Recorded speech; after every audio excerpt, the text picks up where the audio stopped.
కొండ సురేఖకు సంబంధించి ఇప్పుడు హాట్ టాపిక్ గా నడుస్తుంది. ఇగో మీకంతా కూడా చూపిస్తా. కొండ సురేఖ ఇప్పుడు తెలంగాణ రాష్ట్రంలో కీలకంగా ఆమె మీదనే వరంగల్ జిల్లాలో తిరుగుబాటు స్టార్ట్ అయింది. ఏందో చూద్దాం ఒకసారి. కొండ సురేఖ వాళ్ళ భర్త మురళి ఇద్దరు కూడా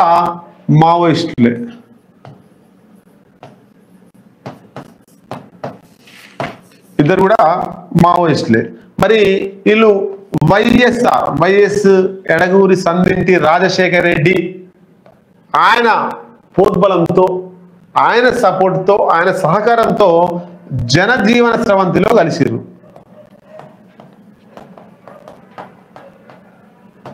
సీతక్క ఎట్లయితే చంద్రబాబు నాయుడు గారి సహకారంతో మావోయిజాన్ని వదిలేసి లొంగిపోయి వచ్చి జనజీవన స్రవంతిలో కలిసి ఇప్పుడు రాష్ట్రానికి మంత్రి ఎట్లయిందో, కొండ సురేఖ దంపతులు ఇద్దరు కూడా మావోయిస్టు పార్టీలో తిరుగుతున్నప్పుడు వైఎస్ రాజశేఖర రెడ్డి వాళ్ళని తీసుకొచ్చి జనజీవన స్రవంతిలో కలిసిరు.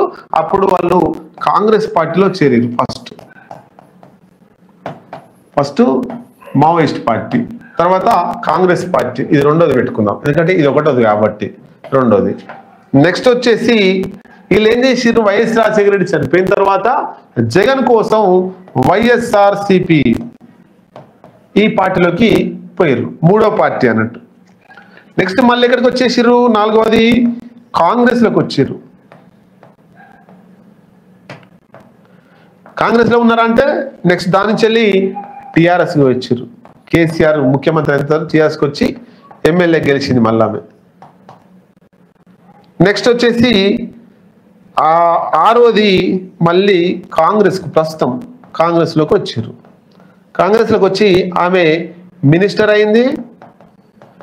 ఆయన ఎమ్మెల్సీ కావాలని ట్రై చేసిండు కానీ కాలేదు. ఇది ఈ కొండ సురేఖ దంపతులు ఏ పార్టీలకు పోయారు, ఎన్ని పార్టీలు మారారు, ఎట్లా అవకాశవాదంతో ముందుకు పోతున్నారు అనడానికి ఉదాహరణ. అయితే ఈరోజు మీనాక్షి నటరాజన్ గాంధీ భవన్ లో మీటింగ్ పెడుతుంది. కాంగ్రెస్ పార్టీకి సంబంధించి అబ్జర్వర్స్ మీటింగ్ పెడతా ఉంది. ఈ అబ్జర్వర్స్ మీటింగ్ లో కాంగ్రెస్ పార్టీ రాబోయే స్థానిక సంస్థల్లో ఎట్లా ఎత్తుగడ వేయాలి, ఈ కాంగ్రెస్ పార్టీలో ప్రస్తుతం జరుగుతున్నటువంటి అంశాలేంటి, కొండ సురేఖ అంశమేంటి, మంత్రి పదవి రాని వాళ్ళు ఏం చేస్తున్నారు, నిన్న గొల్ల కుర్మ సోదరులు గాంధీ భవన్ లో గొర్రెలు తోలి మంత్రి పదవి కావాలని ఆందోళన చేపట్టి ఇట్లాంటి ఈ అంశాల మీద ఈ రోజు మీనాక్షి నటరాజన్ అబ్జర్వర్స్ మీటింగ్ లో మాట్లాడేటువంటి అవకాశాలు కనబడుతుంది. అయితే ఈ కొండ సురేఖ ఇన్ని పార్టీలు మారినా కూడా ఎవరికి ఇబ్బంది ఏం లేదు.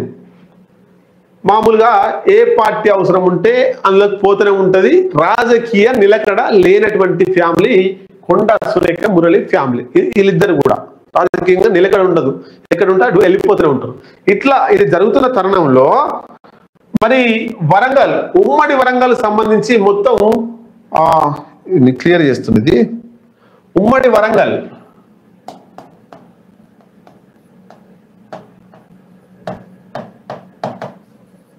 మొత్తం 12 అసెంబ్లీ స్థానాలు ఉన్నాయి. 12 అసెంబ్లీ స్థానాలు ఉంటే దాంట్లో ఒకటి జనగామ ఒకటి బిఆర్ఎస్ పల్లా గెలిచిండు. మిగతా 11 కూడా కాంగ్రెస్ గెలిచింది.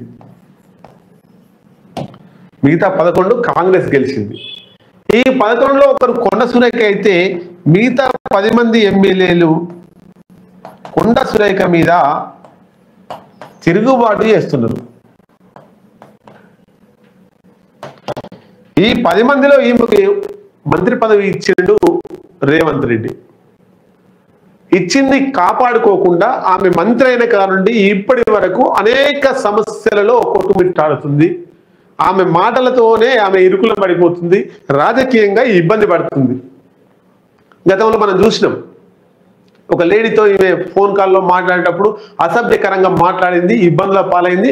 అప్పుడే మంత్రి పదవి పోతుంది అనుకుని పోలేదు. తర్వాత ఏదో మీటింగ్ లో దుద్దిల శ్రీధర్ బాబు తోటి మా అన్న కొడుకో అన్న మనవడో అనే జాబ్ కావాలంటే బీటెక్ అయిపోయిందని ఆయన అడిగితే ఈమె అయిపోయిందన్నా అని ఈమె అట్లా. అంటే రాజకీయంగా ఆమె ఎప్పుడు ఏం చేయాలి, రాజకీయంగా చాతుర్యత లేకుండా ఇంట్లో ఎట్లుంటుందో బయట కూడా గట్టినే ఉంటుందో మంత్రి. మొత్తం మీద ఎప్పుడు ఏదో ఒకటి ఇట్లా నడుస్తున్న క్రమంలో సొంత పార్టీ నుంచి వెళ్ళి తిరుగుబాటు ఎప్పుడు కూడా కాలే. మొన్న కొండ మురళి బర్త్డే వేడుకల సందర్భంగా వచ్చినటువంటి జనాన్ని చూసి ఆ కొండ మురళి ఉద్వేగభరితంగా ఉత్సాహంగా కొన్ని మాటలు మాట్లాడింది. ఆ మాటలే ఈ చిలికి చిలికి గాలివాన ఈ మంత్రి పదవి పోయేదాకా వస్తుంది. ఏం మాటలు మాట్లాడిండు అంటే, అయితే ఆయన మాటల వెనుక బాధ ఉండొచ్చు, ఆయన వెనుక మాటల వెనుక చాలా ఇబ్బంది ఉండొచ్చు. ఎందుకంటే వరంగల్ జిల్లాకు సంబంధించినటువంటి స్టేషన్ గన్పూర్ ఎమ్మెల్యే కడియం శ్రీహరి గడికి కంప్లైంట్ ఇస్తున్నాడంట. నాయన రాజేందర్ రెడ్డి ఈయన నాగరాజు వర్ధనపేట ఎమ్మెల్యే గడికి కంప్లైంట్ ఇస్తున్నారు. ఊరికి కంప్లైంట్ ఇస్తున్నారు కదా అని చెప్పేసి ఆయన కంప్లైంట్ ఇవ్వడము, రేవంత్ రెడ్డి దగ్గర పోయి క్లారిటీ ఇవ్వడము ఏదో ఇస్తే బాగుండే. కానీ ఆయన బర్త్డే వేడుకలకు వచ్చినటువంటి జనాన్ని చూసి ఈయన ఉద్వేగభరితంగా ఎవరన్నా మీసాలు గీక్కుంటాడు, గడ్డం గీక్కుంటాడు, కనుబొమ్మలు గీక్కుంటాడు ఉన్నాడా అని కడియం శ్రీహరిని ఉద్దేశించి మాట్లాడాడు. అంటే ఈ లోపల నడిచే తతంగానంతా ఒక్కసారిగా రాజకీయ చాతుర్యత లేనటువంటి కొండ మురళి ఒక్కసారిగా బాంబ్ బ్లాస్ట్ చేసిండు. అప్పుడు ఈ కాంగ్రెస్ పార్టీ వరంగల్ జిల్లాలో ఉండేటువంటి 10 మంది ఎమ్మెల్యేలు తిరుగుబాటు చేయడం స్టార్ట్ చేశారు. కొంతమంది డైరెక్ట్ గా, కొంతమంది ఇండైరెక్ట్ గా. మొత్తం మీద 10 మంది ఈ కొండ సురేఖకు వ్యతిరేకంగా కంప్లైంట్ చేసి రేవంత్ రెడ్డి దగ్గరకు పోయి, మరి ఆ 10 మంది ఎమ్మెల్యేలు ఒకసారి చూద్దాం, మీ ముందుకు తీసుకొస్తాం. నాయని ఒకటి నాయని రాజేందర్ రెడ్డి, ఈయన వరంగల్ ఎమ్మెల్యే. రెండోది వచ్చేసి రేవూరి ప్రకాష్ రెడ్డి, ఈయన పర్కాల. మూడోది వచ్చేసి గండ్ర సత్యనారాయణ, గండ్ర, ఈయన భూపాల్పల్లి. నెక్స్ట్ వచ్చేసి కేఆర్ నాగరాజు, ఈయన వర్ధన్నపేట. నెక్స్ట్ ఐదోది వచ్చేసి యశస్విని రెడ్డి, పాలకుర్తి. ఈమె వీళ్ళు ఎవరు, ఈ కడియం శ్రీహరి, నాయన్ రాజేందర్ రెడ్డి, రేవూరి ప్రకాష్ రెడ్డి వీళ్ళు నిర్వహించినటువంటి కాంగ్రెస్ పార్టీ కొండ సురేఖకు వ్యతిరేకంగా నిర్వహించిన సమావేశంలో యశస్విని రెడ్డి కూడా పాల్గొన్నట్టు మనకు సమాచారం. కాబట్టి ఈమె కూడా వ్యతిరేకంగానే ఉంది. నెక్స్ట్ కడియం శ్రీహరి, ఈయన స్టేషన్ గన్పూర్. ఇగో ఈయన నేతృత్వంలోనే ఇదంతా రూపుదిద్దుకుంటుంది. ఎందుకంటే ఆమె తీసేస్తే నేనైనా మంత్రి కావచ్చు అనే ఫీలింగ్ లో స్టేషన్ గన్పూర్ ఎమ్మెల్యే కడియం శ్రీహరి ఉన్నట్టు.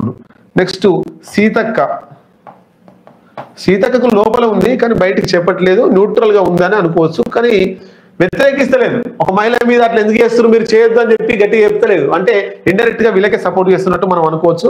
Next 8 Ramachandra Nayak, Ramachandra Nayak Dornakal MLA. అయితే గతంలో ప్రభుత్వ విప్పుగా ఉండి ఇప్పుడు డిప్యూటీ స్పీకర్ గా ఉండు